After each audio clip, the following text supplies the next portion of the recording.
நீலகிரியில் யானை வழித்தடத்தில் உள்ள தங்கும் விடுதிகளை 15 நாட்களுக்குள் அகற்ற நோட்டீஸ் வழங்கப்பட்டிருக்கிறது. விவரங்களுடன் செய்தியாளர் சிவசாமி இணைகிறார். சிவசாமி, தற்போது நீலகிரியில் எந்தெந்த பகுதிகளில் யானைகள் வழித்தடத்தில் விடுதிகள் இருக்கு? இது தொடர்பாக என்ன உத்தரவு பிறப்பிக்கப்பட்டிருக்கு? நீலகிரி மாவட்டம் சீகூர் சமவெளி பகுதியில் இருக்கக்கூடிய மஸ்னகுடி ஊராட்சிக்குட்பட்ட சில பகுதிகளும், அதே போல சோலூர் பேரூராட்சிக்குட்பட்ட சோலூர் கிராமம், கடநாடு, உள்ளத்தி ஆகிய ஊராட்சிகளுக்குட்பட்ட சில கிராமங்கள், அந்த கிராமத்தில் இருக்கக்கூடிய சில தனியார் தங்கும் விடுதிகள் யானை வழித்தடத்தை ஆக்கிரமித்து அதனை யானைகள் நடந்து செல்லும் பாதையை மறித்து தனியார் தங்கும் விடுதிகள் கட்டப்பட்டுள்ளதாகவும் அதனால் யானை வழிப்பாதை என்பது பாதிக்கப்பட்டிருப்பதாகவும் கூறி கடந்த 2008ஆம் ஆண்டு சென்னையை சேர்ந்த வழக்கறிஞர் யானை ராஜேந்திரன் என்பவர் பொதுநல வழக்கு ஒன்றை தொடர்ந்தார்.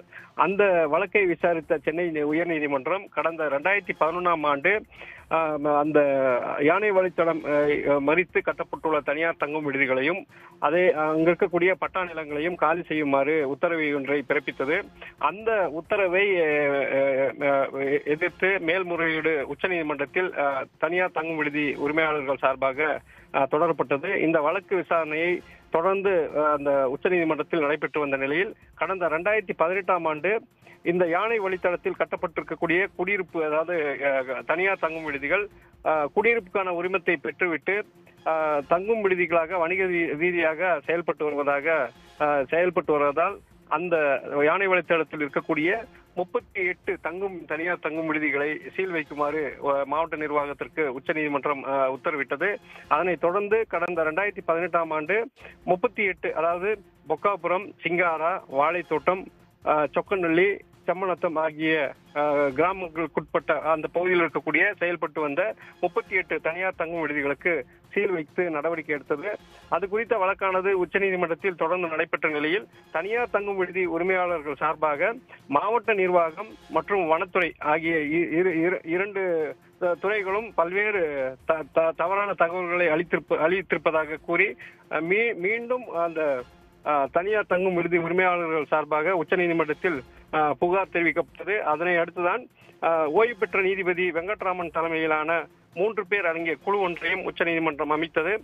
அந்த குழு யானை வழித்தட விசாரணை கமிட்டி என்று பெயர் சூட்டப்பட்டு அந்த குழுவானது விசாரணை நடத்தி அதாவது தங்கும் விடுதி உரிமையாளர்கள் கூறும் குற்றச்சாட்டுகள் குறித்து விசாரிக்க அந்த கமிட்டியானது பணியமர்த்தப்பட்டது. அந்த குழு தொடர்ந்து விசாரணை நடத்தியதில் தொடர்ந்து அந்த சீல் வைக்கப்பட்ட தனியார் தங்கும் விடுதிகள் அவற்றின் உரிமையாளர்களை நேரில் சந்தித்து விசாரணை நடத்தி அனைத்து விசாரணை முடிந்த நிலையில் கடந்த ஆண்டு அந்த தனியார் தங்கும் விடுதிகள், அதாவது தமிழ்நாடு அந்த 1971 தமிழ்நாடு ஊராட்சி கட்டிட விதி மற்றும் நகர்ப்புற ஊரமைப்பு சட்டம் ஆகியவற்றை மீறி கட்டிடங்களை கட்டி செயல்படுத்தி இருப்பது தெரிய வந்தது. இதனை அடுத்துதான் அந்த 38 தனியார் தங்கும் விடுதிகளை இடித்து அகற்றுமாறு உத்தரவிட்டது.